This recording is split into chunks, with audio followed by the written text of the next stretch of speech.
नासी गळसरी कृष्णमणी कृपा गळसरी नाम स्मरणी हे तुटलिया रांडपणी कळकळमणी करावी. असो, श्री गणेशाला वंदन करून प्रभू रामचंद्राला स्मरून उचालत्या पाऊंडावर चालायचं सांगितले बर का. मग आता लय बट बाकीचं उरकीतच ना. जसं आहे स्त्रीला जी काही सौभाग्याचा दागिना आहे आणि तो म्हणजे काळे मणी मंगळसूत्र, आणि ते तुटल्यानंतर तिची जशी कयाची बेकया होते तस या ठिकाणी नाम परब्रह्म आहे. नाम घेतल्यानंतर तो देह पवित्र होतो. नामाचं एवढं महत्व सांगितलेलं आहे. बोला. सीतेसी श्रीराम स्वधर्म सीतेसी श्रीराम नित्य कर्म सीतेसी व्रतार श्रीराम राम प्रब्रह्म सीतेसी.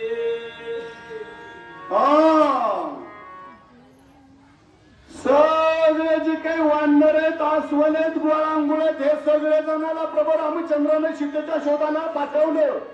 गेले गेले गेले, परंतु कुणीच महागारी सीतेची कोणी विचारा आला नाही. फक्त एकटा हनुमंत आला. सीता वळखायची कशी, सीतेचं लक्षण काय, तेच लक्षण हनुमंतानं प्रत्येक गोष्टीला कान लावला. राम राम राम, दगड राम, झाड राम, वानर राम, राम. सीतेसी श्रीराम स्मरता सीता देही वर्ते विदेहता वयनमानी श्रीरंगनाथा येही हनुमंत कळू सरले. सीता मातेच्या मुखामध्ये राम नाम असल्यामुळं त्या ठिकाणी जी काही भोवताली राखणदाराचा पारा होता. कुणी भेडसावत होतं, कुणी रागावत होतं, कुणी एवढ्यानी जबड्या करून सीतेला खाऊ का गिळू का अमकं तमकं सगळं सगळं केलं.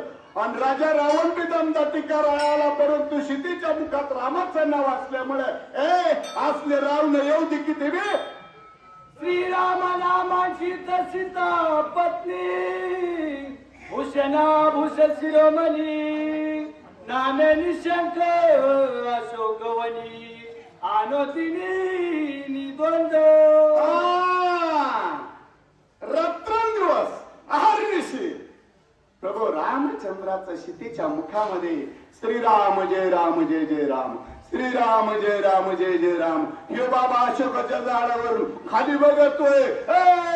घेते का ना आमची सीतामाय ना, आमची सीतामाय वडाच्या वडाची सीतामाय. अशोक वनासारखाचे प्रसंग आहे बर का. इथं वडाचं झाड तिथं अशोकाचं झाड, परंतु वरून बाबा बघतोय. आयुष्य देखो निजन कबाळी हनुमान भेटीसी तळमळी कराळा राक्षसीच्या किंकाळी देखोनी जवळी शंकरा. हनुमंतराय या ठिकाणी नाव सीतामातेच्या रंध्रा रंध्रामधून प्रत्येक अणुमधून रेणूमधून झाडामधून फुलामधून सगळं प्रत्येकानं मग तिथं झाडाला कान लावला रामानं हनुमंतानं. घेते का माझं हे राम नाव. प्रत्येकाच्या मुखापासून श्रीराम जय राम जय जय राम हेच ऐकाय मी. जैसी नारायणाची रमा तैसी सीता श्रीरामा याची भेट घेता राक्षसी आगमा प्रतिबंध. मग त्या ठिकाणी जी काही संपूर्ण अशी जी काही परिसर आहे ना, त्या परिसरामधले जे काही जसं परिसराचा स्पर्श लोखंडाला झाल्यानंतर त्याचं सोनं होत, तसं राक्षसनीचा सुद्धा परिवर्तन झालं.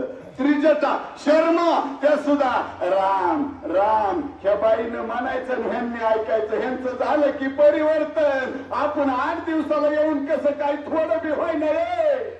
या देखता बेटी घेता या मद सोबती सर्वथा नगावता रावण सीता वदिला. मग त्या ठिकाणी असं असणार आहे काही राखणदारी बसले होते ना, मोठाली तलवारी कुराडी आमक तमक. पण सीता म्हणते ते नुसतं तुझ्या कामालाच शोभा आहे. कशाची? त्या तलवारीची. तुझी काय टाप आहे माझ्यावर चालवाय. तुझा मालक असणारा जो काय राजा रावण आहे ना, त्यानं लय खाळ्या खांदल्यात आहे. खाळ्या खांदल्यात आणि त्याची माझ्या पुढे बेहात चाललेली आहे. आणि तुम्ही काय नुसतंच काळी निळी बिगर दातवा लावलेली दात माझ्याकडे काढून बघतात. मी चालू देणार नाही. वदिलिया रामकांता माझे कष्ट जाती वृत्ता म्या मारिलिया लंका नाता सुख जगुनाता उपदेना. मग हनुमंतराय झाडामध्ये विचार करू लागलेली आहेत. मी या ठिकाणी जी काही माझी माता आहे, मातेच या ठिकाणी म्या राजा रावणाची चोरी धरलेली आहे. चोरी धरली.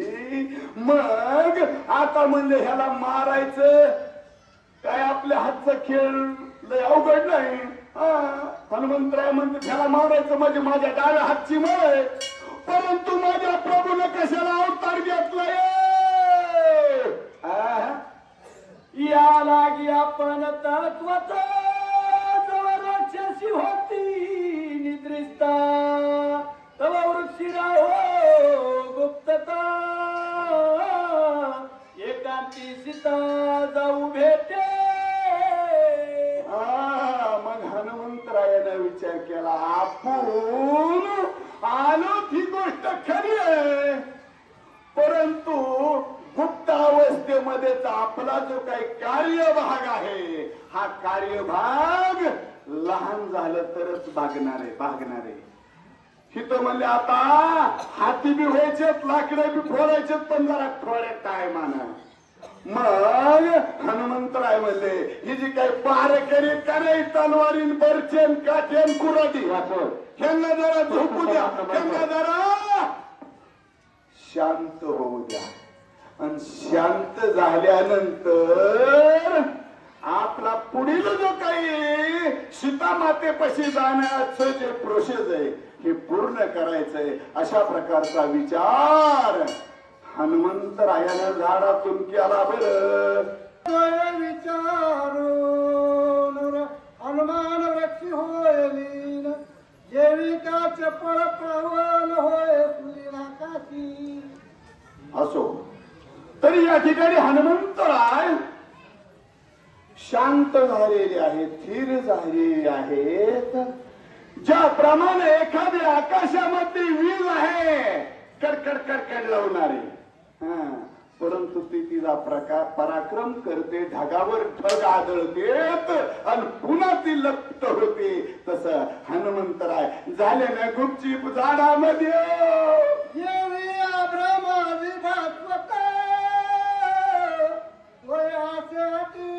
गुप्त देवी वृक्षामध्ये हनुमंत सावचिप्त गुप्तत्व. अशा प्रकारे जसं हनुमंतराय या झाडामध्ये गुप्त कशा पद्धतीने आहेत. सगळ्याच गायी रानामध्ये चरणाऱ्या पांगून दिसतात, परंतु सगळ्या कामधेनू नसतात. कामधेनू त्यांच्या भासून दिसत नाही.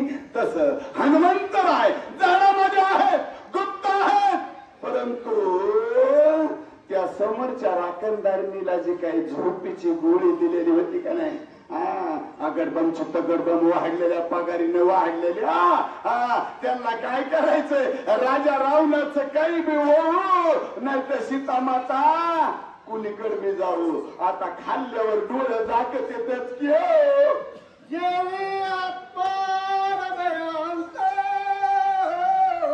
आसोनी न देखते समस्त देवी वृक्षी हनुमंत अतिगुप्त राहिला. जसा प्रत्येकाच्या हृदयामध्ये राम आहे,